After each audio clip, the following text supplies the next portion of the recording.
Study IQ IAS, अब तैयारी हुई affordable. Hello everyone, welcome to study IQ। मैं प्राची आप लोगों का environment and ecology book series में बेहद स्वागत करती हूँ। तो आज हम चैप्टर नंबर 7 को पढ़ने वाले हैं, जहाँ पे हम पढ़ेंगे global and Indian initiative for the biodiversity conservation. तो अगर आप क्लासेस को फॉलो करते आ रहे हैं तो आपको पता होगा कि हमने पिछले कुछ दिनों में बायोडायवर्सिटी को बहुत ज़्यादा डिटेल से कवर किया है। हमने बायोडायवर्सिटी का इंट्रोडक्शन देखा है, उसके टाइप्स देखे हैं, हमने इंडियन बायोडायवर्सिटी को काफ़ी ज़्यादा डिटेल में पढ़ा है। मैंने बुक में आपको बहुत सारी लिस्ट दिखाई थी, जहाँ पे हमने फ्लोरा और फ्यूना की एक पूरा जो है कैटेगराइजेशन किया हुआ है इंडियन बायोडायवर्सिटी के कंटेक्स्ट में, कि उस बेसिकली पर्टिकुलर ऑर्गेनिज्म का नेम क्या है, उसका IUCN स्टेटस क्या है, ठीक है, और इंडियन गवर्नमेंट का जो वाइल्ड लाइफ प्रोटेक्शन एक्ट है उसके कौन से शेड्यूल में उसको रखा गया है, साइट्स की कौन सी जो है बेसिकली एक लिस्ट में उसको रखा गया है। तो ये सब चीज़ें हमने ऑलरेडी देख ली हैं। और हमने साथ में ये भी देखा था कि बायोडायवर्सिटी बहुत ज़्यादा इम्पॉर्टेंट है हमारे लिए। इस प्लैनेट पर लाइफ को सस्टेन करने के लिए बायोडायवर्सिटी इज़ द की। तो इसका मतलब अगर किसी भी तरह के चैलेंज बायोडायवर्सिटी के लिए देखने को मिल रहे हैं तो हमें इसे प्रोटेक्ट करने की, प्रिजर्व करने की, कंजर्व करने की ज़रूरत है। परफेक्ट है। तो इसकी जो शुरुआत हुई थी वो एक्चुअली 1967 में जाकर हुई है। देखो, हम लोगों ने ना बहुत आसानी से एक्सेप्ट नहीं कर लिया था कि ह्यूमन एक्टिविटीज़ की वजह से जो हमारा क्लाइमेट है और उसकी वजह से जो हमारी बायोडाइवर्सिटी है, इस पे नेगेटिव इम्पैक्ट्स देखने को मिल रहे हैं और जो हमारे सस्टेनेबल फ्यूचर के लिए खतरा हो सकते हैं। तो मानने में काफ़ी टाइम लगा है, बहुत सारे पेपर पब्लिश हुए हैं, स्टडीज़ पब्लिश हुई हैं, बहुत सारे साइंटिस्ट सामने आए हैं जिन्होंने चीज़ों को प्रूव किया है। तब जाकर जो पब्लिक पॉलिसी का एक सेक्टर है, वहाँ पर ये चीज़ें जो है थोड़ा-सा हाईलाइट हुई थी और इनको लेके काम करना शुरू हुआ था। ठीक है?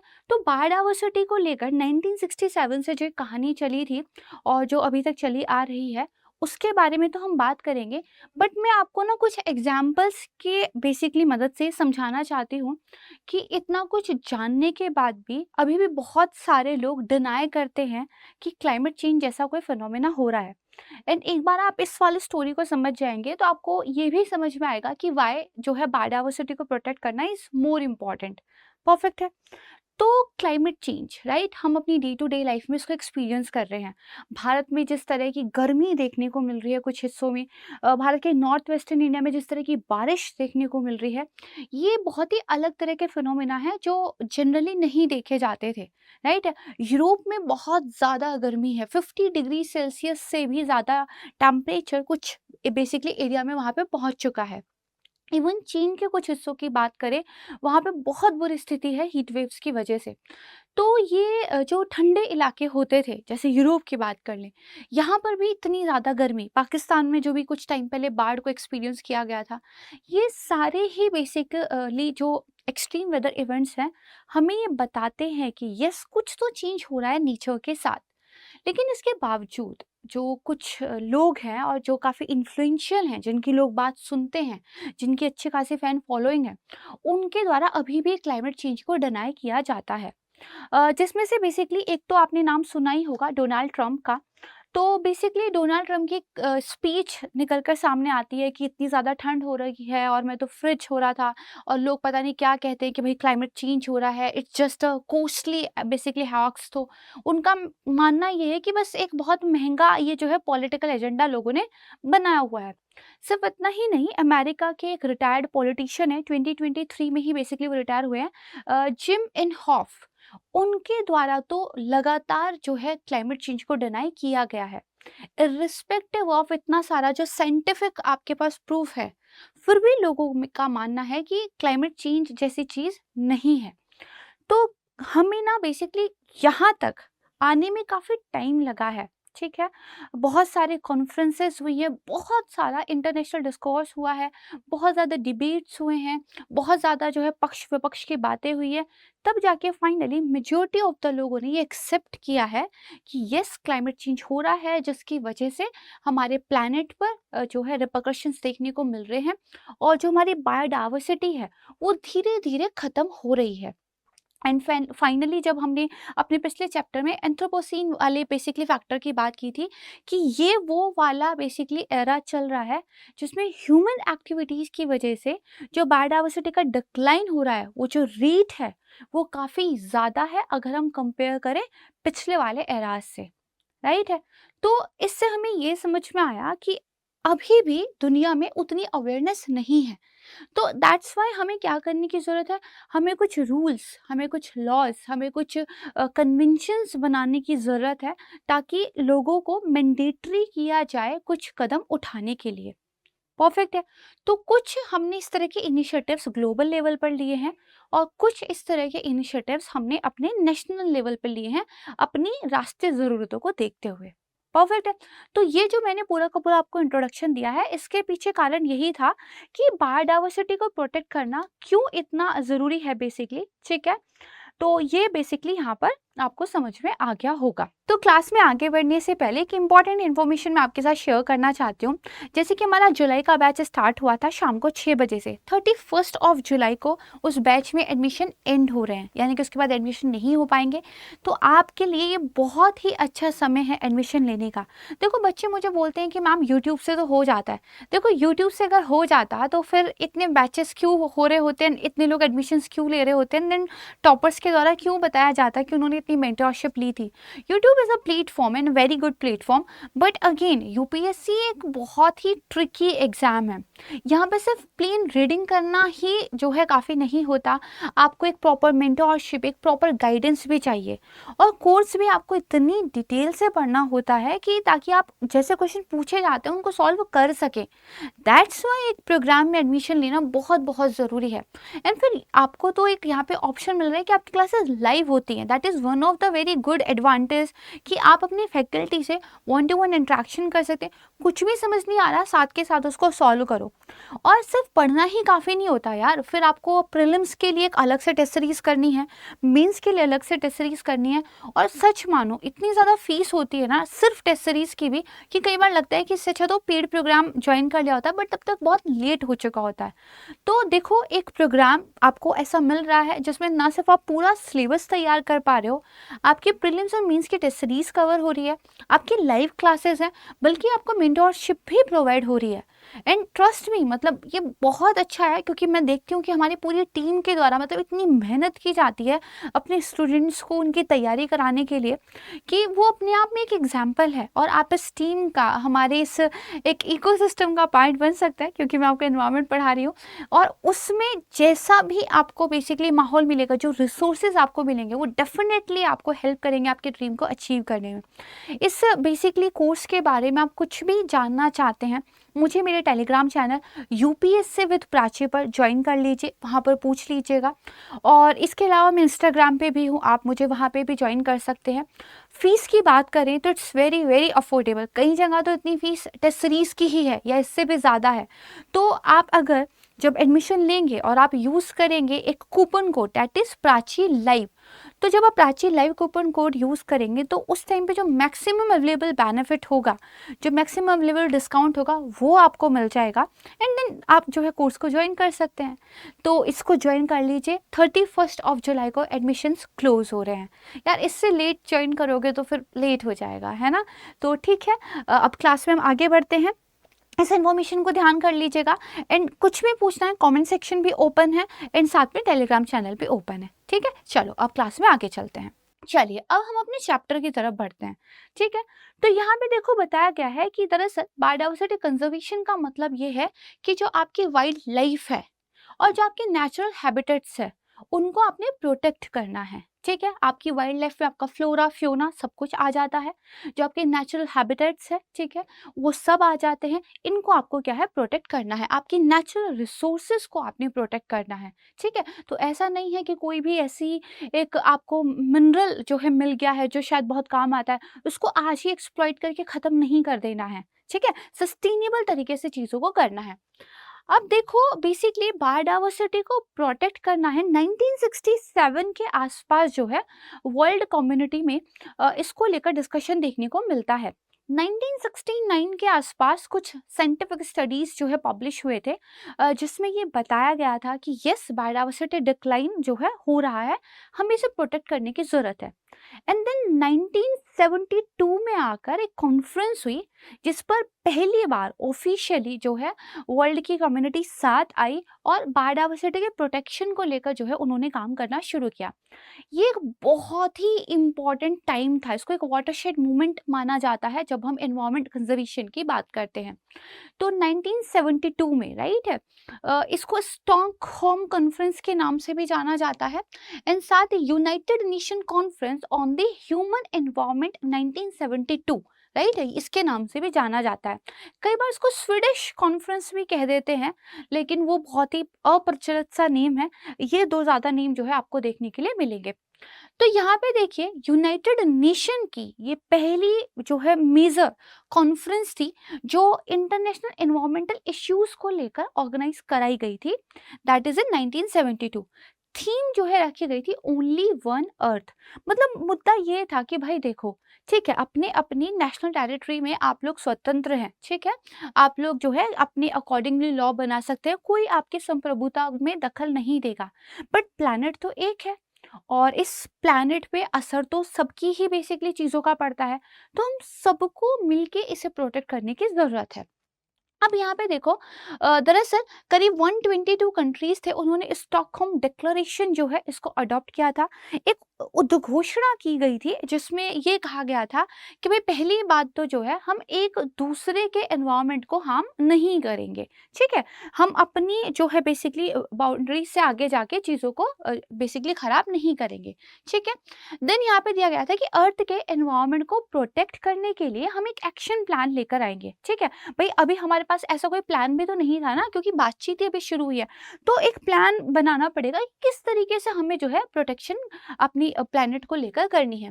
एंड यहीं पर एक बहुत इंपॉर्टेंट जो है बेसिकली आप कह सकते हैं इंस्टीट्यूशन, एक बॉडी की जो है स्टैब्लिश किया गया, that is United Nation environment programme, UNEP। तो ये जो यूनाइटेड नेशन एनवायरनमेंट प्रोग्राम आज दुनिया भर में इतने सारे जो है पर्यावरण इश्यूज को लेकर काम कर रहा है, इसको जो स्टैब्लिश किया गया था 1972 वाला जो कॉन्फ्रेंस हुआ था ह्यूमन एनवायरनमेंट पे, इसमें किया गया था, ठीक है, इसको जो है ध्यान रखिएगा।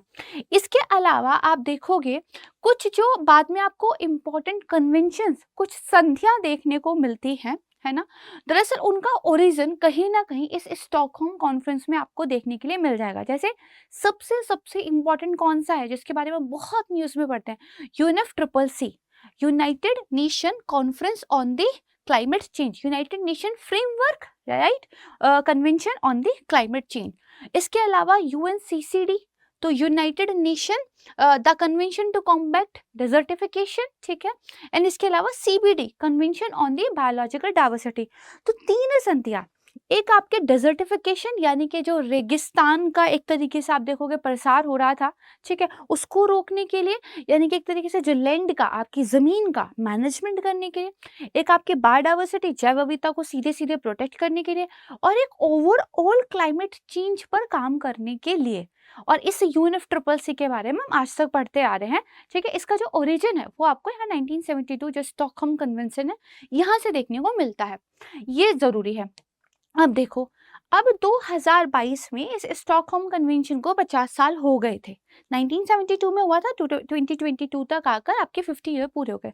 Still we are struggling with the pollution, the climate change, the biodiversity loss. तो हमने स्टॉकहोम +50 इसको जो है अभी जून 2022 में सेलिब्रेट किया है, ठीक है। तो 2022 का जो करंट अफेयर था उसमें ये दरअसल न्यूज़ में था, ठीक है। आपको बस इतना पता होना चाहिए कि भाई हमने 50 ईयर वाला जो एनिवर्सरी है वो भी सेलिब्रेट कर लिया। Still we are struggling with the same issues, ठीक है। तो ये थोड़ा सा हमें सोचने की ज़रूरत है। परफेक्ट है। अब यहाँ पे भी कुछ की आउटकम्स जो है रखे गए थे कि भाई अपने जो है इकोनॉमिक सिस्टम को चेंज करेंगे, ठीक है, हेल्दी और सस्टेनेबल एनवायरनमेंट पे जो है ज़्यादा फोकस करेंगे, इसको इंश्योर करेंगे, इस तरह की जो है बातें यहाँ पे कही गई थी। ऑन एन मतलब एवरेज चीज़ें सेम ही हैं, ठीक है। दूसरा इंपॉर्टेंट चीज़ यहाँ पे आती है, मैंने क्या बताया कि जो आपका स्टॉकहोम बेसिकली कॉन्फ्रेंस था, यहाँ से आपके कुछ इंपॉर्टेंट कन्वेंशंस निकल के आए थे। क्योंकि हम बायोडाइवर्सिटी की बात कर रहे हैं तो सबसे पहले हम United nation convention on the biological diversity की जो है बात करते हैं। ठीक है, देखो, अपनी जैव विविधता को प्रोटेक्ट करना सिर्फ इसलिए ही जरूरी नहीं है कि इस प्लैनेट पर वो लाइफ को सस्टेन करने के बेसिकली लायक हमें बनाता है, बल्कि जो बायोडाइवर्सिटी है ना, अगर आपको पिछले लेक्चर्स याद है तो आपको याद होगा कि हमें उनसे बहुत सारे सर्विसेज मिलते हैं। ना सिर्फ वो एयर को प्योरीफाई करते हैं, वाटर को प्योरीफाई करते हैं, बहुत सारी इकोसिस्टम सर्विसेज मिलते हैं, फूड हमें मिलता है, मेडिसिन हमें मिलते हैं, और बहुत सारा ऐसा रॉ मटेरियल मिलता है जिसको बाद में हम प्रोसेस करके कुछ इंडस्ट्रियल प्रोडक्ट बनाते हैं, जिससे फिर कमर्शियल एक्टिविटी होती है, मार्केट में प्रोडक्ट जाता है, देन हमारी इकोनॉमी जो है ग्रो करती है। परफेक्ट है। अगर हम हमारी बायोडाइवर्सिटी पर अपना एक राइट नहीं रखेंगे, ठीक है, अगर इंटरनेशनल लेवल पर कुछ कानून बनाकर ये डिसाइड नहीं कर दिया जाएगा कि भाई जिसकी जैव विविधता है, जिसको अपनी बायोडाइवर्सिटी की जो नॉलेज है, उससे जो बेनिफिट मिल रहे हैं वो उसको मिलने चाहिए। कल को ऐसा ना हो कि भारत के किसी जंगल में आदिवासी लोग रहते थे, उनको एक औषधि के बारे में पता था जो उस जंगल में नेचुरली मिलती थी, और वो मान लीजिए किसी बीमारी को ठीक करने के काम आती थी। कल को कोई फॉरेन कंट्री से साइंटिस्ट आता है इंडिया में रिसर्च करने के लिए, किसी तरीके से उस जंगल में उन आदिवासियों के कांटेक्ट में आता है, उसको पता चलता है कि यार ये लोग जो है एक जड़ी बूटी का यूज करते हैं and that is very good. वो कल को जड़ी बूटी को अपनी कंट्री में वापस ले जाए, लैब में उसका टेस्ट वगैरह करे, उससे कोई भी एक कैप्सूल बना दे, कोई भी एक शक्तिवर्धक कैप्सूल और विटामिन के कैप्सूल्स और उसके बाद जो है उस पर पेटेंट करा ले कि भाई ये हमारी जो है आविष्कार है, हमने बनाया है, तो हमारा इस पर सोल राइट होगा, एंड देन मार्केट में उस प्रोडक्ट को उतार दे, दुनिया में इसका खूब प्रचार प्रसार हो जाए कि भाई नई एक दवाई आई है, बहुत ही बेहतरीन है, और जो है बुढ़ापा रोक देती है, यंग बना देती है, समथिंग लाइक दैट, या फिर स्किन को गोरा कर देती है। दीज आर द थिंग्स ना जो मार्केट में एकदम से पॉपुलर हो जाती है। खैर, जोक्स अपार्ट, तो अगर उस पर एक पेटेंट करा ले एंड उसके बाद मार्केट में उसको उतार दे एंड मिलियंस ऑफ डॉलर्स उसके द्वारा कमा लिए जाए, तो इज इट फेयर? नो, क्योंकि ये उसकी खोज नहीं थी, राइट? ये उनकी कोई नोवेल्टी नहीं थी, बल्कि उन आदिवासियों को बहुत पुराने टाइम से पता था, उनके पुरखों ने उनको वो नॉलेज पास की थी जिसको अपनी जनरेशन को पास करते जा रहे थे। अगर आपने उनकी नॉलेज का यूज करके कोई प्रोडक्ट बना भी लिया है, देन आदिवासियों को क्या मिला? जो भी बेनिफिट हुआ है उसका कुछ हिस्सा इनको भी मिलना चाहिए था। Okay, you have your share, क्योंकि आपने भी क्या किया है, उसको मार्केट में उतारा है, आपने मार्केटिंग की है, आपने मैन्युफैक्चरिंग की है, आपकी भी जो है चीज़ें लगी हैं। बट अगेन, जो बेसिक फंडामेंटल नॉलेज थी, जो बेसिक प्रोडक्ट था, वो तो उन ट्राइब्स को पहले से पता था ना, तो उनको क्या बेनिफिट मिला है?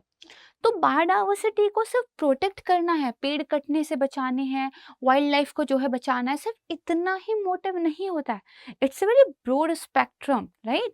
आपको बायोडाइवर्सिटी से मिलने वाली जो भी नॉलेज है, जो प्रोडक्ट है, जो सर्विसेज हैं, उनसे का जो आप कमर्शलाइजेशन कर रहे हो उसको भी प्रोटेक्ट करना है, और जिसके पास जिस चीज़ की नॉलेज है उसको उसका हिस्सा मिलना चाहिए। Fair and equitable share. तो ये जो फेयर एंड इक्विटेबल शेयरिंग का कॉन्सेप्ट है ना, ये बायोडाइवर्सिटी की इस कन्वेंशन में भी रखा गया है। ठीक है, जैसे कि एग्जाम्पल बताती हूँ, एक और कहानी सुनो, आज कहानी सुनने का टाइम है, राइट? तो हल्दी, आपकी नानी और नानी की नानी भी बताती आ रही है कि उसमें एंटीबैक्टीरियल प्रॉपर्टीज होती हैं, राइट है? कोई भी अगर आपकी चोट ठीक नहीं हो रही तो हल्दी का लेप लगा लो, स्किन पे अगर कुछ इस तरह के दिखाई दे रहे हैं रैशेस वगैरह, हल्दी का लेप लगा लो। अ, आपको कोई एक्सीडेंट हुआ है, कोई चोट लग गई है, हल्दी का दूध पी लो, राइट? क्योंकि हमें पता है कि हल्दी के अंदर मेडिसिनल प्रॉपर्टीज हैं जो ह्यूमन बॉडी के लिए हेल्दी हैं। एंड ये हमें आज से नहीं पता, कल से नहीं पता, ये आयुर्वेदा के जो बहुत ही एंशियंट टेक्स्ट हैं वहाँ पे लिखा हुआ है, वहीं से हम सीखते आ रहे हैं जनरेशन जनरेशन करते हुए, राइट है? अब 1995 में यूएस ने टर्मरिक का एक पेटेंट कराने की कोशिश की कि टर्मरिक की मेडिसिनल प्रॉपर्टीज है, हम इसका पेटेंट करा रहे हैं। ये भाई हमें पता चला, और कल को वो कोई भी प्रोडक्ट निकाल सकते, टर्मरिक कैप्सूल निकाल सकते थे, टर्मरिक को लेकर ब्यूटी क्रीम्स निकाल सकते थे, राइट है? तो इससे इंडियंस को क्या मिलता? नथिंग। वो कोई प्रोडक्ट बनाते, हमारे मार्केट में आके बेचते और हम पैसे दे के खरीदते, राइट। तो 1996 और 7 में, एक्चुअली 1995 में पेटेंट के लिए उन्होंने जो है चीज़ें शुरू की। 1996 में भारत के अंदर जो कुछ एक्टिविस्ट थे जो पेटेंट को लेकर चीज़ों की जानकारी रखते थे, कुछ इन्वायरमेंटलिस्ट थे, कुछ उन लोगों ने जो है इस चीज़ को लेकर आवाज़ उठाई। फाइनली एक केस लड़ा गया इस बात को लेकर, एंड देन इंडिया ने ये केस जीता था। और भारत की बहुत बड़ी जीत मानी जाती थी कि हमने अपनी एंशियंट नॉलेज को कोई चुरा ले अपने फायदे के लिए, इसको रोका था। अगर हम यहाँ नहीं रोक पाते तो इंडिया के पास तो इतना एंशियंट विजडम है, हर घर में हर चीज को लेकर दादी के इतने नुस्खे हैं कि सब उनका पेटेंट करा के हमें बेच देंगे, राइट।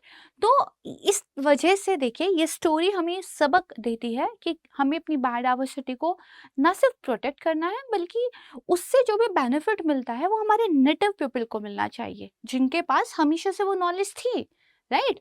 तो that's why it is very important. अब इन सारे कॉन्सेप्ट्स का, इन सारे सिद्धांतों का यूज किया गया है जो हमारी basically United nation convention on the biological diversity है। देखिए, ये पहली बात तो जो आपकी कन्वेंशन है लीगली बाइंडिंग है, मतलब जो भी कंट्रीज इसको सिग्नेचर करेंगे, रेटिफाई करेंगे, उनको इसके अकॉर्डिंगली अपने यहाँ पे काम करना पड़ेगा। It is legally binding, the most important fact, ठीक है।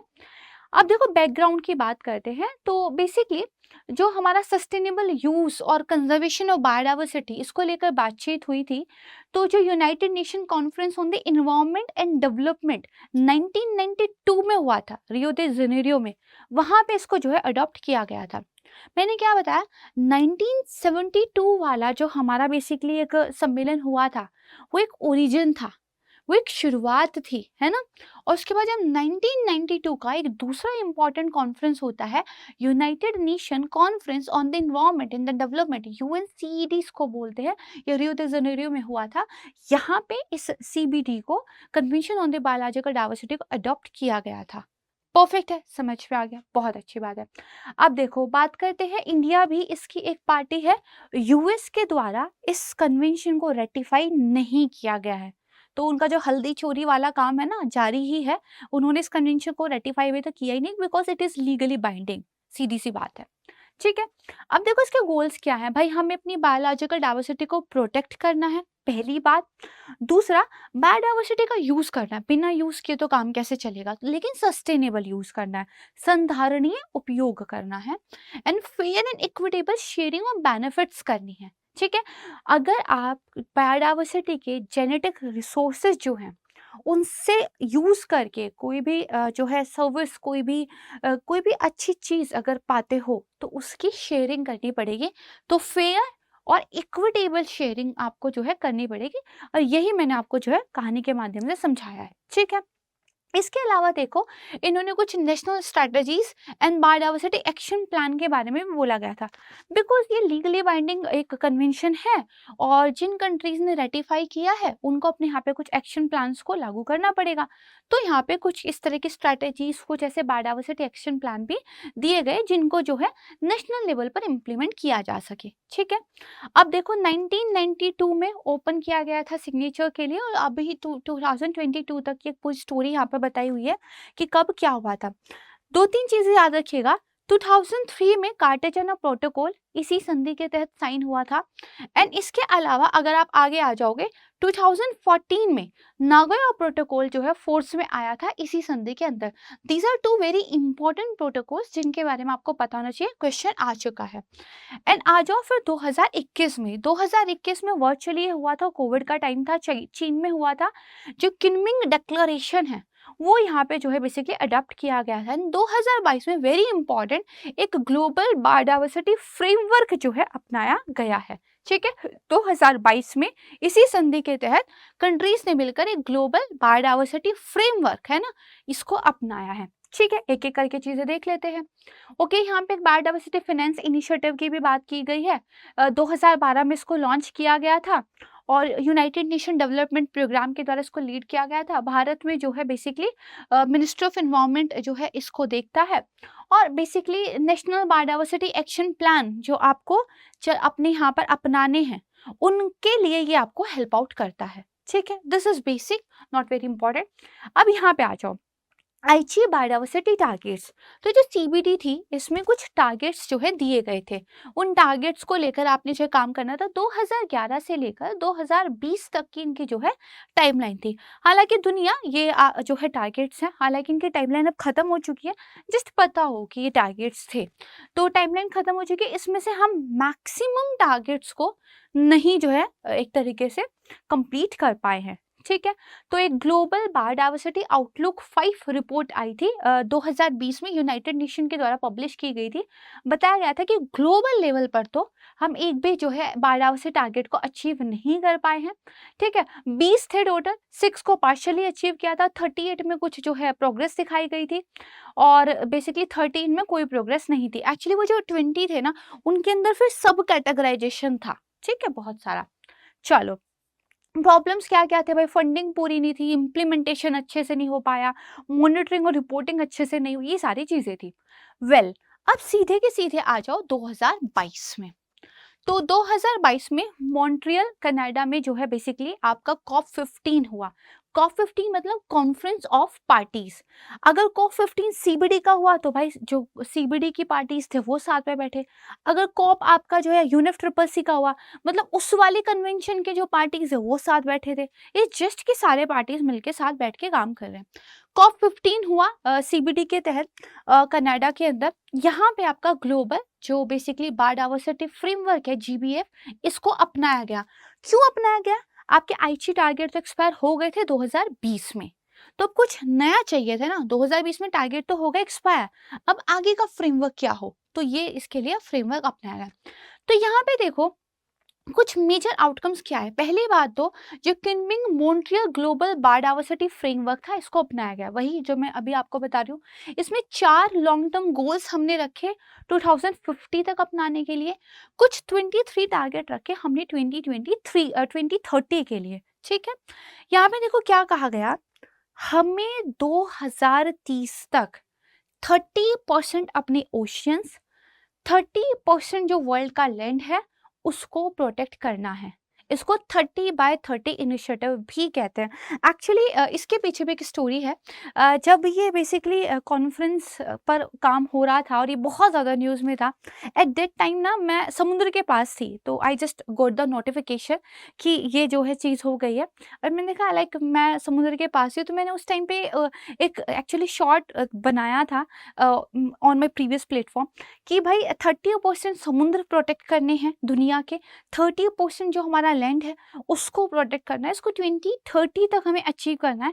That's why the 30/30 initiative. ठीक है, तो इसको 30/30 प्लेज भी बोलते हैं एंड नॉन लीगली बाइंडिंग है। देखो सीबीडी हमारा लीगली बाइंडिंग है, बट ये प्लेज, ये जो हमने एक शपथ ली है कि भाई हम इतना बचाएंगे, ये नॉन लीगली बाइंडिंग है। ठीक है भाई, इम्पॉसिबल है ना, इसको लीगली इंप्लीमेंट कैसे कर देंगे कि 30% लैंड और 30% ओशियन हमें अपने प्रोटेक्ट करने बचाने, राइट? This is clear. अच्छा, अब ये जो ग्लोबल बायोडाइवर्सिटी फ्रेमवर्क है, इसमें फंड के बारे में भी बात की गई है, पैसा चाहिए सारी चीज़ों के लिए। तो अगेन वही वाली चीज़ है, देन कुछ छोटी छोटी चीज़ें उनको आप यहाँ पे देख सकते हो। ठीक है, इंपॉर्टेंट मैंने बता दिया। अब देखो, जो हमने वो 23 टारगेट लिए हैं इस फ्रेमवर्क के अंदर, उनके बारे में यहाँ पर जो आपको बताया गया है, जैसे टारगेट 1 2 3 4 8 करके मोटे मोटे मैं बता देती हूँ। Reducing the threat to biodiversity, ठीक है, meeting people's need through sustainable use and benefit sharing, ठीक है, then tool and solution for implementation and mainstreaming, ऐसे करके 23 आपके टारगेट्स है। माना जा रहा है कि इस तरीके से आपके बायोडाइवर्सिटी में डिक्लाइन देखने को मिला है। 2030 में हम इसको पॉजिटिव कर लेंगे एंड 2050 तक हम फुल रिकवरी कर लेंगे इन टारगेट्स को, अगर हम जो है अचीव कर पाते हैं। ठीक है, इस तरह का एक डायग्राम अपने मीन्स के क्वेश्चन में भी बेसिकली ड्रॉ कर सकते हो। परफेक्ट है। अब देखो, अब हमने एक नया कॉन्सेप्ट यहाँ पे अपनाया है, natural destructive to natural positive. देखो, हमारा जो इकोनॉमिक एक बेसिकली एजेंडा है, और यू कैन से कि हमारी जो अर्थव्यवस्थाओं का एक आधार है, वो कुछ इस तरीके का है कि नेचुरल डिस्ट्रक्टिव है। मतलब हम एक्सप्लॉइटेशन बेस्ड इकोनॉमी पर ज़्यादा रिलाय करते हैं, हमें उससे नेचर पॉजिटिव की तरफ जाना चाहिए। मतलब हम ग्रो तो करें, हमारी इकोनॉमी में हम प्रोडक्शन करें, कमर्शलाइजेशन करें, मार्केट हो, सब चीज़ें हों, बट वो सब कुछ सस्टेनेबल मैनर में हो, वो उस तरीके से हो कि जितना हमने नेचर को एक्सप्लॉइट किया है, हम नेचर को उतना टाइम दे कि वो अपने आप को वापस से रिप्लेनिश कर सके। ठीक है, तो ये ध्यान देखिएगा। तो नेचर पॉजिटिव हमें कैसे करना है, देखो नेचर डिस्ट्रक्टिव क्या था भाई, फूड का, लैंड का, ओशन यूज सिस्टम के कुछ हिडन कोस्ट थे। ठीक है, उन सबको भी हमें जो है ध्यान देखना है। नेचर पॉजिटिव की तरफ आप कैसे आ जाओगे कि रिस्टोरेशन आपको करना है अपने डिग्रेडेड बेसिकली सिस्टम्स का। यहाँ पे इस तरीके से चीजें बताई गई है, बहुत ही प्यारे तरीके से डायग्राम में, बहुत ही सिस्टमेटिक मैनर में दिखाया गया है, इसको आप आराम से देख लीजिएगा। ठीक है, ध्यान रखिएगा। अब मैंने बताया था दो इम्पोर्टेंट प्रोटोकॉल जो है इस कन्वेंशन के अंदर अपनाए गए हैं। एक आपका है कार्टेजाना प्रोटोकॉल।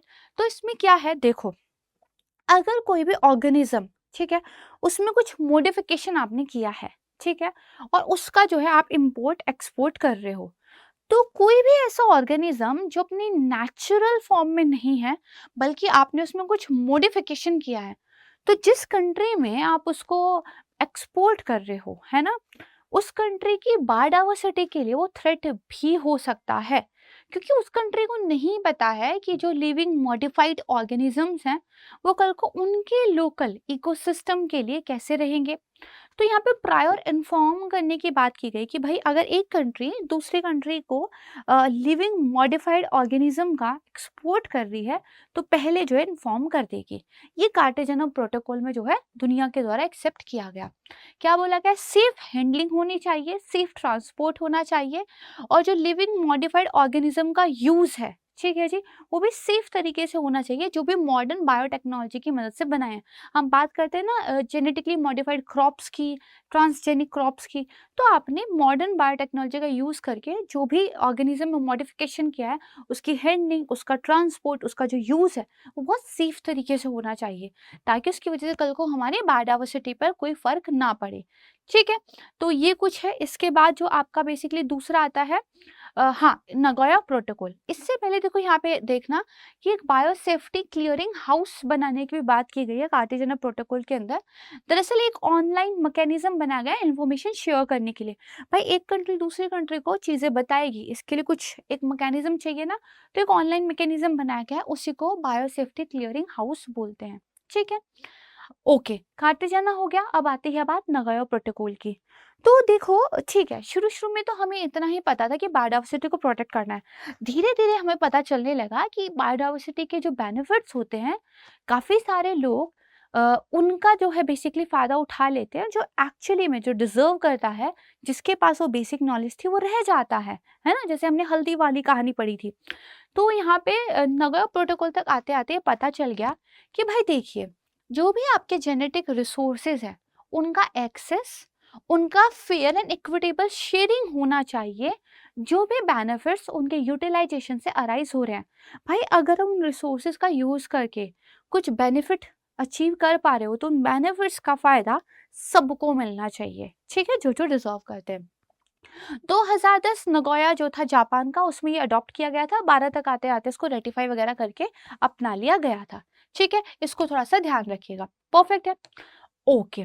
तो यहाँ तक हमारा convention on the biological diversity खत्म होता है। जितना भी कुछ इंपॉर्टेंट था पेपर के लिए रिलेवेंट हम सब पढ़ चुके हैं।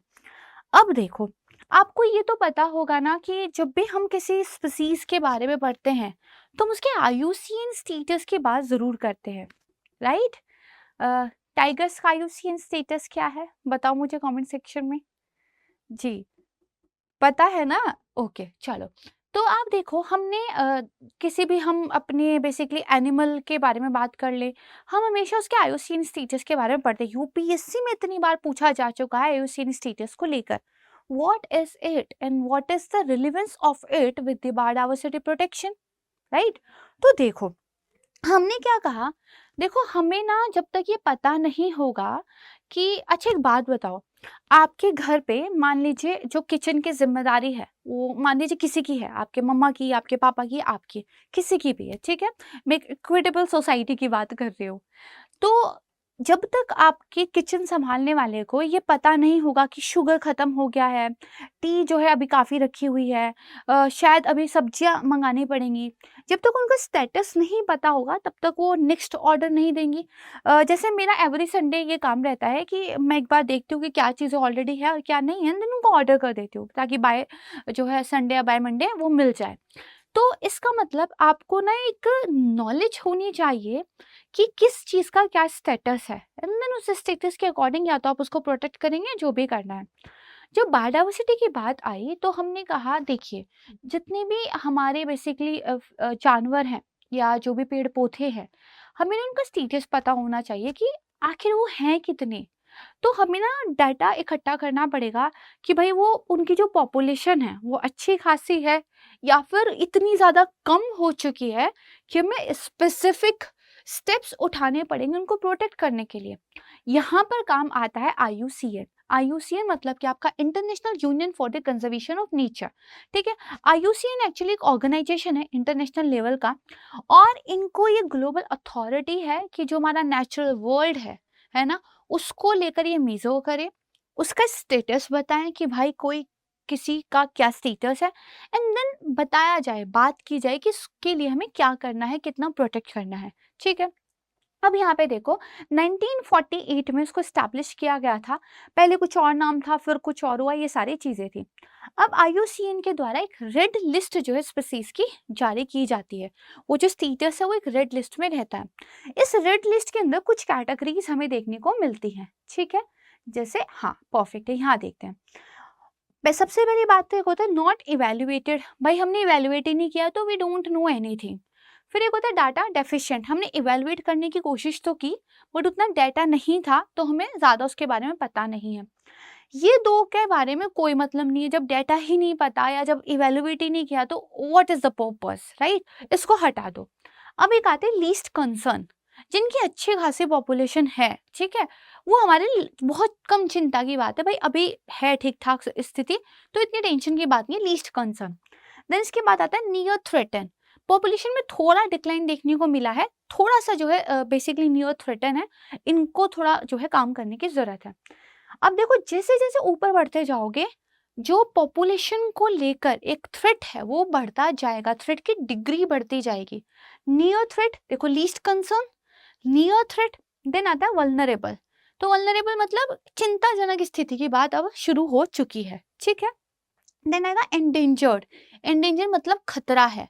ठीक है, इनकी पॉपुलेशन को, इनकी आबादी को खतरा है। देन आता है क्रिटिकली एंडेंजर्ड, मतलब कि बहुत ही सीवियर स्थिति पहुंच चुकी है, चंद जो है बेसिकली नंबर बच रहे हैं, इनको प्रोटेक्ट करने की जरूरत आ चुकी है। देन आता है एक्सटिंक्ट इन वाइल्ड, यानी कि जो उनका नेचुरल हैबिटेट था, जो नॉर्मल जंगल थे, वहां पे ये खत्म हो चुके हैं, इंसानों के द्वारा कुछ प्रोटेक्शन के लिए उनके बनाया गया होगा, वहां पे भले उनके कुछ नंबर देखने को मिल रहे हो, वाइल्ड में वो एक्सटिंक्ट हो चुके हैं, विलुप्त हो चुके हैं। एंड देन आता है एक्सटिंक्ट, खत्म ना, बेसिकली क्या है, आपके किसी भी प्रोटेक्टेड एरिया में है और ना ही बेसिकली आपके किसी भी जंगल में। फॉर एग्जाम्पल चीता की अगर बात करें तो आज़ादी के बाद जब लास्ट चीता की डेथ हुई थी, उसके बाद उनको भारत में एक्सटिंक्ट घोषित कर दिया गया था, विलुप्त थे, कहीं पूरे भारत में चीता कहीं नहीं मिलते थे। अब जब चीता रिलोकेशन प्रोग्राम हुआ है तो वो एक अभी भी चीता एक्सटिंक्ट इन वाइल्ड तो है, जंगलों में चीता नहीं मिलते, बट एक स्पेसिफिक हमने क्या है प्रोटेक्टेड एरिया के अंदर उनको रिलोकेट किया, तो वहां पे चीता अभी है, बट वाइल्ड में तो अभी भी एक्सटिंक्ट ही है। और जब तक चीता लाए नहीं गए थे तब तक तो पूरे भारत में चीता एक्सटिंक्ट ही थे। ठीक है, समझ में आया। तो बेसिकली लीस्ट कंसर्न और नियर थ्रेटन से भी कभी तो सवाल आता नहीं है। वल्नरेबल थोड़ा बहुत, एंडेंजर्ड और critically endangered, these are the two most important categories, इनके बारे में आपको पता होना चाहिए। ठीक है, ओके। तो अब आपको पता होगा कि भाई IUCN का रेड लिस्ट होता क्या है, और जो हम किसी भी स्पीसीज को एंडेंजर्ड, क्रिटिकली एंडेंजर्ड ये सब बोलते हैं तो उसका क्या मतलब है। अब देखो एक्सटिंक्ट और बेसिकली एक्सटिंक्ट इन वाइल्ड, ये दो तो आपको समझ में आ गया है। किसी भी स्पीसीज को हम क्रिटिकली एंडेंजर्ड कब घोषित करते हैं, there are certain actually conditions, मैं कुछ इजी वन और कुछ जो आपको समझ में आ जाए वो बता देती हूँ। अगर किसी भी प्रजाति की जो पॉपुलेशन है वो रिड्यूस हो गई है, कितनी 90% से ज्यादा, कितने टाइम में, या तो 10 सालों में या 10 जनरेशन में, ठीक है। अगर आप देखो कि भाई 10 ईयर में या फिर 3 जनरेशन में किसी भी स्पीसीज की पॉपुलेशन में मोर देन 90% का रिडक्शन देखने को मिला है, दैट मीन्स वो क्रिटिकली एंडेंजर्ड स्थिति में है, ठीक है। इसी के तरीके से अगर आप देखोगे कि उनकी वाइल्ड में एक्सटेंड होने की जो प्रोबेबिलिटी है वो आपकी 50% से ज़्यादा है 10 सालों में 3 जनरेशन में, यानी कि 10 सालों में 3 जनरेशन में हो सकता है उनकी पॉपुलेशन में रिडक्शन कितना हो गया हो, मोर देन 90%। या फिर क्या है, उनकी वाइल्ड में एक्सटेंड होने की जो प्रोबेबिलिटी है वो मोर देन 50% हो चुकी है पिछले 10 सालों में या 3 जनरेशन में, तो क्रिटिकली एंडेंजर्ड है। सिमिलर मैनर में बताया गया है एंडेंजर्ड तब होता है जब 10 सालों में या 3 जनरेशन में जो पॉपुलेशन में रिडक्शन है मोर देन 70% हो गया है, और वाइल्ड में जो है बेसिकली उनकी एक्सटिंक्शन होने की जो प्रोबेबिलिटी है वो क्या हो गई है, 20% हो गई है 20 सालों में या 5 जनरेशन में, ठीक है। यहाँ पे थोड़ा सा चेंज है, तो तब होता है आपका एंडेंजर्ड। एंड इसी तरीके से वल्नरेबल वगैरह का दिया हुआ है, ये सारे के सारे आप जो है यहाँ पे देख लेना, ठीक है। बहुत बढ़िया। अब देखो IUCN की रेड लिस्ट के बारे में तो आपने थोड़ा बहुत पहले भी सुना होगा। Did you here about the IUCN green list? एक ग्रीन लिस्ट भी है, इसको भी समझते हैं। देखो, जब हम इतने सारे मेजर्स ले रहे हैं अपनी बायोडाइवर्सिटी, अपनी फ्लोरा फौना को प्रोटेक्ट करने के लिए, कुछ की रिकवरी भी तो हुई होगी, तो कुछ अच्छी होप भी तो है इंसानों के सामने, राइट है। तो यहाँ पे क्या है, रिकवरी जिन स्पीसीज की पॉपुलेशन में देखने को मिली है, ठीक है, जो एक सक्सेसफुल कंजर्वेशन प्रोग्राम का एग्जाम्पल हमारे सामने देते हैं, उनको हम IUCN ग्रीन लिस्ट में बेसिकली डाल देते हैं, ठीक है। ओके, एक होता है आपका मैनेजमेंट इफेक्टिवनेस ट्रैकिंग टूल, ठीक है। ये भी IUCN के द्वारा ही डेवलप किया गया है। अब कोई भी जो प्रोटेक्टेड एरिया है, आपका कोई टाइगर रिजर्व है, कोई नेशनल पार्क है, कोई वाइल्ड लाइफ सेंचुरी है, कोई भी जो आपका प्रोटेक्टेड एरिया है, उसका मैनेजमेंट किस तरीके से चल रहा है, उसकी इफेक्टिवनेस को असेस करना, मॉनिटर करना। देखो, एक तो आपने IUCN रेड लिस्ट से जो स्पीसीज है उनके स्टेटस को देख लिया, ग्रीन लिस्ट से आपने रिकवरी देख ली, जो पूरा का पूरा प्रोटेक्टेड एरिया है उसको भी तो इवेल्युएट करना है ना। उसके लिए IUCN के पास क्या है, मैनेजमेंट इफेक्टिवनेस ट्रैकिंग टूल, ठीक है। इसको थोड़ा सा ध्यान रखना, बस इतना याद है, बस बहुत है, बहुत ही अच्छी बात। अब देखो, IUCN स्टेटस के अलावा जो साइट्स है उसका भी तो शेड्यूल 1 में कोई आता है, शेड्यूल 2 में कोई आता है, ये भी तो आप पढ़ते हो कि नहीं पढ़ते हो। तो IUCN की जो 3 चीजें हमने देख ली, अब हम साइट्स के बारे में समझते हैं, ठीक है। अब देखो, साइट्स का फुल फॉर्म क्या है, convention in international trade in endangered species of wild fauna and flora, sites. तो देखो, साइट्स की बात करें तो ये भी क्या है, एक इंटरनेशनल एग्रीमेंट है, एक अंतरराष्ट्रीय समझौता है। यहाँ पे बेसिकली क्या बात की गई है कि देखो, जो वाइल्ड एनिमल्स है, जो प्लांट्स है, उनका ट्रेड तो होता है, बिल्कुल होता है। वो ट्रेड ऐसा ना हो कि उनकी पॉपुलेशन के लिए एंडेंजर्ड हो जाए। भाई, ट्रेड भी ना अगर जरूरी है, आप कुछ औषधि के लिए प्लांट बेच रहे हो, ठीक है, एनिमल्स का ट्रेड अगर हो रहा है किसी भी रीजन से, तो ट्रेड ऐसा हो कि उनके पॉपुलेशन के लिए खतरा ना बन जाए। परफेक्ट है। तो इसके लिए साइट्स नाम का एक एग्रीमेंट जो है साइन किया गया। तो जो आपका UNEP है, ठीक है, एंड देन जो आपका IUCN है, इन्होंने ज्वाइंटली एक डिस्कशन किया था, एंड देन 1975 में जाके ये जो है फोर्स में आया था।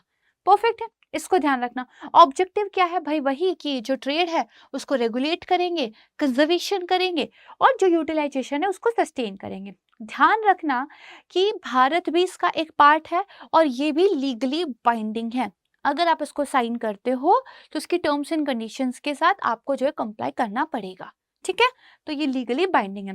लेकिन इंपॉर्टेंट बात ये है, आपके जो अपने नेशनल लॉज हैं, आपके जो अपने कानून हैं, ठीक है, ट्रेड को लेकर आपके अपने कानून होते हैं ना, तो आपके कानूनों की जगह ये नहीं लेता है। बस आपको क्या करना होता है, इसके जो प्रिंसिपल्स हैं उनको आप इनकॉर्पोरेट कर लो अपने कानूनों में, दैट्स इट, ठीक है। इसको ध्यान रखना। और इसी तरीके से भारत सरकार द्वारा जो हमारा वाइल्ड लाइफ प्रोटेक्शन एक्ट है ना, उसमें भी 2022 में अमेंडमेंट प्रपोज किया था, साइट्स को भी उसमें जो है अब डाला जा रहा है। साइट्स के लिए एक अलग से शेड्यूल वो बना रहे हैं। परफेक्ट है। तो देखो, साइट्स की लिस्टिंग की बात करते हैं, एक होता है इसमें अपेंडिक्स 1, इसमें वो स्पीसीज होती है जो मोस्ट एंडेंजर्ड है ना, और बेसिकली एक्सटिंक्शन की कगार पर वो पहुंच चुकी है, और यहाँ पे जो ट्रेड है वो तब तक नहीं किया जाना चाहिए जब तक कि मतलब साइंटिफिक रिसर्च वगैरह के लिए आप ना कर रहे हो, ठीक है। बहुत ज़रूरी हो तभी करो, अदरवाइज रहने दो। अपेंडिक्स फिर 2 होता है, बहुत ज़्यादा एक्सटिंक्शन की कगार पे तो नहीं है, बट फिर भी इनके ट्रेड को कंट्रोल करने की ज़रूरत है, उनको हम 2 में डाल देते हैं। अपेंडिक्स 3 वो वाली जो बेसिकली स्पीसीज है, जब पार्टीज जो है रिक्वेस्ट करती हैं कि भाई हमें जो है इनका बेसिकली इलीगल जो एक्सप्लॉइटेशन हो रहा है दूसरी कंट्री में, उसके संदर्भ में कॉपरेशन चाहिए। तो अगर कोई जो स्पीसीज है वो साइट्स के अपेंडिक्स 1 में है, मतलब एक्सटिंक्शन की कगार पे है, उसके ट्रेड को बहुत हाईली रेगुलेट किया जाएगा। अगर वो अपेंडिक्स 2 में है, एक्सटिंक्शन के कगार पे तो नहीं है, बट अगेन क्या है, बेसिकली उसका जो ट्रेड है कंट्रोल करने की जरूरत है, क्योंकि नहीं किया तो वो एक्सटिंक्ट हो जाएगी। और अपेंडिक्स 3 ये कहता है कोई भी पार्टी रिक्वेस्ट कर सकती है कुछ स्पीसीज के ट्रेड को कंट्रोल करने की, दूसरी कंट्री के साथ कोऑपरेट करने की, ताकि इलीगल एक्सप्लॉइटेशन को रोका जा सके। बहुत बढ़िया, तो इसको ध्यान रखना। 2022 में साइट्स का भी एक कॉन्फ्रेंस हुआ था, उसमें कुछ चीज़ों को लेकर काम किया गया था, इसको पढ़ लेना। जैसे सीशम ट्री का इंक्लूजन हो गया है, ठीक है। भारत का जो इंडियन टर्टल स्पीसीज है उसका जो इंक्लूजन अब इसकी साइट्स के अंदर हो गया है। ये कुछ 2022 में चेंजेस हुए हैं, देख सकते हो, ठीक है। ओके, अब तीसरा आता है convention on the conservation of migratory species of wild animals. देखो, जो आपके वाइल्ड एनिमल्स हैं एक जगह से दूसरी जगह माइग्रेट करते हैं। हमने पढ़ा था जब हम अपनी स्टार्टिंग के चैप्टर्स डिस्कस कर रहे थे कि भाई जैसे बर्ड्स की बात करें, है ना, तो बहुत ठंड जब हो जाती है तो बहुत सारे बर्ड्स जो हैं आपके कम ठंडे वाली जगह पर माइग्रेट करके आते हैं। तो उन बर्ड्स को प्रोटेक्ट करना बहुत ज़रूरी है, खासकर वो रास्ते जिन रास्तों से वो चलकर माइग्रेशन करते हैं, उन रास्तों को प्रोटेक्ट करना बहुत ज़रूरी है, ठीक है। क्योंकि देखो, एनिमल्स, बर्ड्स, इनका ये बिहेवियर होता है कि वो सेम पैटर्न्स को फॉलो करते हैं, ठीक है। तो हमें उन्हें प्रोटेक्ट करने की ज़रूरत है। तो देखो, इसको बून कन्वेंशन के नाम से भी जाना जाता है। पहली बात तो ये याद रखना, CMS है, बून कन्वेंशन कहते हैं। यूनाइटेड नेशन इन्वायरमेंट प्रोग्राम के द्वारा 1979 के दौरान इसको जो है स्टैब्लिश किया गया था। टेरेस्ट्रियल, एक्वेटिक या एवियन जो माइग्रेटरी स्पीसीज है, उनकी जो भी पूरी एक रेंज है माइग्रेशन की, उसमें इनको प्रोटेक्ट करना, ये इसका एक उद्देश्य है, ठीक है। तो कंजर्व करना माइग्रेटरी स्पीसीज को, प्रमोट करना इंटरनेशनल कोऑपरेशन, फैसिलिटेट करना स्पीसीज कंजर्वेशन एग्रीमेंट्स को, ठीक है। ये थोड़ा सा आप ध्यान रखिएगा। 2 तरह के इसमें अपेंडिक्स है, नॉट इम्पॉर्टेंट। भारत और CMS की बात करें तो 1983 में इंडिया ने भी जो है CMS को अपना लिया था, और बेसिकली हमने मेमोर ऑफ अंडरस्टैंडिंग जो है साइन किया हुआ है CMS के साथ, साइबरन क्रीन्स को लेकर, मरीन जो टर्टल्स है, डुगोंग्स है, रैप्टर्स है, और साथ में CMS का एक central Asian flyway action plan है, ठीक है, वो भी हमने जो है साइन किया हुआ है। देखो, एक चीज ध्यान रखना, मैंने क्या बताया, जो स्पीसीज हैं उनको उनकी रेंज के साथ हमें प्रोटेक्ट करना है। तो आपको देखो, जैसे यहाँ पे आप देखोगे जो आपके ये साइबेरियन क्रेन्स है, बहुत सारे क्रेन्स जो है साइबेरिया से भारत की तरफ आते हैं, है ना। तो उसके लिए मेमोरेंडम ऑफ अंडरस्टैंडिंग भारत ने साइन किया हुआ है। इसके अलावा जो सेंट्रल एशियन फ्लाईवे है, यानी कि पूरा रास्ता है ना, जिसमें ये पक्षी अपना पूरा माइग्रेशन करते हैं, इसके लिए भी भारत ने ऑलरेडी एक संधि साइन की हुई है, ठीक है, बस याद कर लो। तो सेंट्रल एशियन फ्लाईवे क्या है, 8 मेजर माइग्रेटरी बर्ड फ्लाईवे इसके तहत जो है बेसिकली जो आते हैं दुनिया में, उनमें से ये एक है, ठीक है। तो टोटल मान लो दुनिया में बड़े जो है 8 मेजर माइग्रेटरी फ्लाईवेज है, उसमें से एक आपका सेंट्रल एशियन है।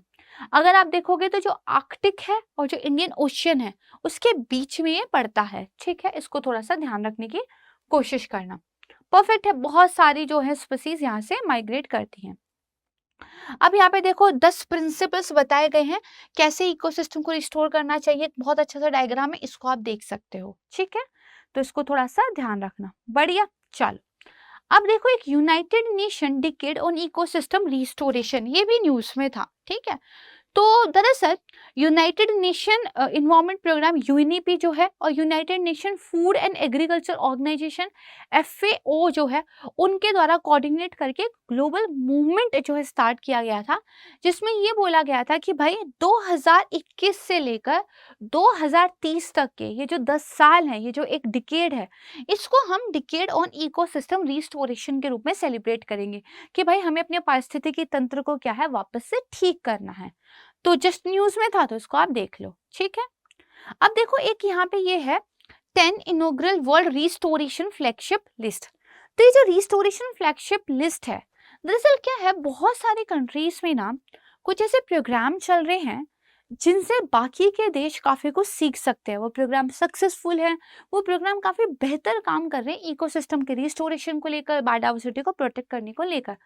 10 ऐसे जो है बेसिकली सिलेक्ट किए गए हैं और उन 10 में से भारत का जो नमामि गंगे प्रोग्राम है वो भी एक है। तो बस इतना बताओ, that is more than sufficient. बाकी लिस्ट सामने दी गई है, देख लेना। तो जो 10 फ्लैगशिप प्रोग्राम सिलेक्ट किए गए हैं एक एग्जाम्पलरी पर्पस के लिए, उसमें से नमामि गंगे जो भारत का है वो भी एक प्रोग्राम है। बढ़िया, इसको ध्यान रखना। यहाँ पे सारे के सारे बताए गए हैं। अब देखो, जब वाइल्ड लाइफ जो है उसका ट्रेड भी होता है, माइग्रेशन भी होता है, तो बेसिकली क्राइम भी तो होता ही होगा। बहुत सारे ऐसे जानवरों के जो बेसिकली पार्ट्स होते हैं जिनका ह्यूमंस जो है यूज करते हैं, जैसे हाथी के जो वाइट कलर के टीथ होते हैं, है ना, उनका बेसिकली बहुत ज़्यादा डिमांड हाई रहती है। जो राइनो होता है, वन हॉर्न राइनो, उसका जो हॉर्न होता है उसका ट्रेड होता है। बहुत ही इनह्यूमेन तरीके से बेसिकली वो निकाला जाता है। आपको पता है उसको निकालने का तरीका क्या है? हवा में बेसिकली वो लोग होते हैं जो पोचर्स हैं, उनके पास एक फिक्सर होता है, एक कब्जा होता है बेसिकली। हॉर्न जब नीचे स्लीप कर रहा होता है, मतलब जो राइनो होता है जब वो बेसिकली स्लीप कर रहा होता है, वो हवा से उस बेसिकली जो भी उनका एक टूल रहता है उसको फेंकते हैं। जो हॉर्न है उसको वो कैप्चर कर लेते हैं, देन खींच लेते हैं। मतलब there are so many pictures जहाँ से वो जो बेसिकली राइनो का हॉर्न है वो ऐसे खींचा हुआ है, ऑल ब्लड एंड मतलब जस्ट इनह्यूमेन। तो ये जो बेसिकली इंसान का लालच है और जो एनिमल्स के डिफरेंट डिफरेंट पार्ट्स की इतनी हाई डिमांड्स है, ये जन्म देती है इलीगल ट्रेड को। तो इस इलीगल ट्रेड को रोकना भी तो ज़रूरी है, क्योंकि देखो ये सब चीज़ें कीमती तो हैं, डिमांड और सप्लाई का गैप भी काफ़ी ज़्यादा रहता है। खासकर चीन में इन तरह की चीज़ों की बहुत डिमांड रहती है, क्योंकि वहाँ इस तरह की मेडिसिन, ब्यूटी प्रोडक्ट्स बहुत ज़्यादा जो है बेसिकली डिमांड में रहते हैं। तो बेसिकली अगर इंटरनेशनल लेवल पे देखें तो wild life trade monitoring network है, ठीक है, जिसको ट्रैफिक भी बोलते हैं। जो वर्ल्ड वाइड फंड है WWF एंड जो आपका IUCN है, international union for the conservation of nature, इनके द्वारा इसको 1976 में स्टैब्लिश किया गया था। ठीक है, कि भाई एक नेटवर्क बनाते हैं जिसका ऑब्जेक्टिव ये होगा कि जो भी वाइल्ड एनिमल्स का, प्लांट्स का ट्रेड हो रहा है वो कुछ ऐसा ना हो कि थ्रेट पोज करता हो, ठीक है, इलीगल चीज़ें ना हो रही हो। 1991 से जो बेसिकली ट्रैफिक है वो भारत का जो है बेसिकली ट्रैफिक है उसका एक फंक्शन प्रोग्राम डिवीजन जो है WWF इंडिया का भारत में भी चल रहा है, ठीक है। अब देखो world wide fund for nature की बात कर लेते हैं। मैंने बताया ना कि जो आपका ट्रैफिक है जो इलीगल ट्रेड्स वगैरह को लेकर काम करता है, ठीक है, वो किस किस के द्वारा बनाया गया? आपका WWF और IUCN। तो WWF भी इंपॉर्टेंट है, ठीक है, IUCN तो हम देख ही चुके हैं। तो WWF की बात करें तो it is a non governmental organisation, that is a NGO, ठीक है। 1961 में इसको एस्टैब्लिश किया गया था और इसके भी नाम बदले हैं बेसिकली। इसका एरिया ये है बेसिकली कि हमें क्या करना है इन्वायरमेंटल मैनेजमेंट को लेकर, ठीक है, climate, forest, food, fresh water, wild life, oceans, इनको लेकर जो है बेसिकली काम करना है। कुछ प्रायोरिटी एरियाज इन्होंने रखे हैं। कुछ इनके द्वारा मेजर इनिशिएटिव्स चलाए जाते हैं जो हर साल ये न्यूज़ में रहते हैं। कुछ इंपॉर्टेंट पब्लिकेशंस रिलीज किए जाते हैं। समझते हैं, जैसे एक इनके द्वारा चलाया जाता है अर्थ आर, हर साल ये न्यूज़ में रहता है। तो अर्थ आर होता क्या है? मार्च का जो लास्ट सैटरडे होता है उस दिन बेसिकली क्या है ये अपनाया जाता है। पूरी जो भी दुनिया है, जो भी बेसिकली इंडिविजुअल्स हैं 180 कंट्रीज में, वो रात को 8:30 बजे से लेकर 9:30 बजे तक अपने सारे लाइट्स ऑफ कर देते हैं, ठीक है? तो एक अर्थ आवर के रूप में हम उसको सेलिब्रेट करते हैं कि अगर हम अपना कंज़म्पशन कम कर लें, अगर हम छोटे-छोटे प्रयास उठाएँ, तो हम काफ़ी हद तक रिसोर्सेज़ को बचा सकते हैं, एक्सप्लॉइटेशन को कम कर सकते हैं। तो ये अर्थ आवर जो है मार्च के लास्ट सैटरडे को 180 कंट्रीज़ के द्वारा सेलिब्रेट किया जाता है। हर एक इंडिविजुअल जो है 1 घंटे के लिए यहाँ पे रात को लाइट ऑफ अपने कर देता है। एनर्जी के कंज़र्वेशन का मेन मकसद इसके पीछे है। ठीक है? एक इनके द्वारा लिविंग प्लैनेट रिपोर्ट पब्लिश की जाती है, वेरी इंपॉर्टेंट, जब भी न्यूज़ में हो पेपर से पहले प्रिपेयर कर लेना। ठीक है? लिविंग प्लैनेट रिपोर्ट हर 2 साल में एक बार ये पब्लिश करते हैं। प्लैनेट की हेल्थ कैसी है उसको लेकर जो है इसमें चीज़ें बताई जाती हैं। ठीक है? ध्यान रखना। फिर 1-2 चीज़ों के बारे में और बताया गया है। देन एक इम्पॉर्टेंट वन है bird international, bird life international. तो बर्ड्स को लेकर नाम से ही पता चला ये काम करते हैं। 1922 में ही दरअसल इनको क्या एस्टैब्लिश कर दिया गया था international council for the bird protection के रूप में। ठीक है? बात करते हैं कि इनका फंक्शन क्या है। एक मैगजीन निकालते हैं वर्ल्ड बर्ड वॉच, ठीक है, जिससे हमें बर्ड्स के बारे में बहुत सारी इंफॉर्मेशन पता चलती है। एक इम्पॉर्टेंट फैक्ट। दूसरा याद रखना, जैसे IUCN अपना एक स्टेटस लिस्ट निकालता है, रेड लिस्ट निकालता है, IUCN ने इनको ऑथोराइज किया हुआ है बर्ड्स की सिमिलर टाइप ऑफ लिस्ट निकालने के लिए। ये बहुत इंपॉर्टेंट है और आई थिंक जितना मुझे याद आ रहा है इस पर UPSC ऑलरेडी क्वेश्चन पूछ चुका है। तो ऑफिशियल रेड लिस्ट अथॉरिटी है ये बर्ड्स के लिए विद इन दी IUCN। ठीक है? इसके अलावा ये इंपॉर्टेंट बर्ड एरियाज नाम की एक इन्वेंटरी भी निकालते हैं। कुछ एरियाज हैं जो बर्ड्स की पॉपुलेशन के लिए काफ़ी इंपॉर्टेंट है, उनके बारे में भी ये बताते हैं, कुछ लोकेशंस को आइडेंटिफाई करते हैं। ठीक है? ये हो गया। अब नेक्स्ट की बात करते हैं। इंटरनेशनल व्हेलिंग कमीशन IWC एक इंटरनेशनल ऑर्गेनाइजेशन है जो व्हेलिंग एक्टिविटीज होती हैं उनका साइंटिफिक और जो कमर्शियल बेसिकली एक्टिविटीज है उसको ही रेगुलेट करता है। ठीक है? भारत भी इसका मेंबर बन गया था 1981 में। Just basic knowledge. ठीक है? इसको ध्यान रखना। अब देखो कुछ जो इनिशिएटिव्स हैं बायोडायवर्सिटी कंजर्वेशन के, वो क्या है भारत की तरफ से उठाए गए थे, है ना? क्या है भारत की तरफ से उठाए गए। अभी तक हमने जितना भी पढ़ा वो अपने इंटरनेशनल लेवल पे पढ़ा है। परफेक्ट है। अब हम इसके बाद जो शुरू करेंगे वो नेशनल लेवल पे पढ़ेंगे। जैसे सबसे पहले तो हमारे यहाँ लॉ कौन सा है बायोडायवर्सिटी प्रोटेक्शन को लेकर, that is biological diversity act. ठीक है? ये जरूरी है, इसको काफी डिटेल में पढ़ना जरूरी है। फिर भारत के पास नेशनल बायोडायवर्सिटी एक्शन प्लान है, ये हम देखेंगे। देन इसके बाद आप देखोगे वाइल्ड लाइफ प्रोटेक्शन एक्ट 1972 है, वेरी वेरी इंपॉर्टेंट, बहुत बार क्वेश्चन आ चुका है। फिर इसमें कुछ अमेंडमेंट जो है एक्ट लेकर आकर जो है कुछ अमेंडमेंट प्रपोज किए गए थे, ये देखेंगे। एक एनिमल वाइल्ड लाइफ बोर्ड है, ये देखेंगे। National action plan for conservation of migratory birds के बारे में पढ़ना है। यहाँ पे फिर आपका wild life crime control bureau है, बहुत ही अच्छा काम करने वाली एक संस्था है, इसको प्राइज भी मिल चुका है ऑलरेडी। ठीक है? देन इसके बाद देखो integrated development of wild life habitat एक प्रोग्राम है, भारत का एक इंडियन स्पीसीज रिकवरी प्रोग्राम है, काफी इंपॉर्टेंट है ये। ठीक है? इनको हम यहाँ पर देखेंगे। एंड देन इसके बाद देखो भारत में national wild life action plan 2017 से 2031 के लिए रखा गया है। बोटेनिकल सर्वे, जूलॉजिकल सर्वे, फिर ग्रीन गुड डीड इनिशिएटिव एक छोटा सा न्यूज़ में था, ये था। ये कुछ चीज़ें बची है, इनको हम अपने आने वाले वीडियो में बेसिकली कवर कर लेंगे। और देन इसके अलावा काफ़ी सारे देखिए आप PYQ यहाँ पर ऑलरेडी बताए हुए हैं, जो इस तरह के चैप्टर से पूछे गए हैं उनको कवर करेंगे। ठीक है? तो बहुत ज़्यादा मतलब ओवरलोड ऑफ इन्फॉर्मेशन ना हो जाए, क्योंकि मोस्टली चीज़ें याद करने वाली हैं, मैंने आपको पढ़ा दी हैं, समझा दी हैं, इसी को 2-3 बार रिपीट कर लोगे अच्छे से याद हो जाएगा। तो ओवरलोड ऑफ इन्फॉर्मेशन ना हो इसके लिए इंटरनेशनल वाले आज हमने डन कर दिए, नेशनल वालों को हम कल कवर करेंगे। ठीक है? या जो भी हमारा नेक्स्ट ये वीडियो आएगा, ऑल्टरनेट डेज पे आता है एज यू नो ऑलरेडी। तो ठीक है, काफ़ी कुछ पढ़ लिया, आई होप मज़ा आया होगा आपको पढ़ के। मैंने आसान करके जो है ट्राई किया है चीज़ों को समझाने का। देखो बुक में बहुत सारी इन्फॉर्मेशन दी जाती है, बुक का पर्पज़ ही आपको हर चीज़ से रूबरू करा देना। अगर बुक ही अधूरी रही तो फिर तो बात ही क्या। बट उस बुक में से भी किस तरीके से पढ़ना है, that is the purpose of this series. चीज़ें समझ में आ जाए, कितना पढ़ना है, क्या पढ़ना है, what is more important, what is not so important, ये सारी चीज़ें। ठीक है? तो यहाँ पे चलिए लेक्चर एंड करते हैं। जल्द मिलूंगी एक नई क्लास में, तब तक के लिए हमेशा की तरह अपना ध्यान रखिएगा, अपनों का ध्यान रखिएगा। Thank you so much everyone. जय हिंद। स्टडी IQ IAS, अब तैयारी हुई अफोर्डेबल।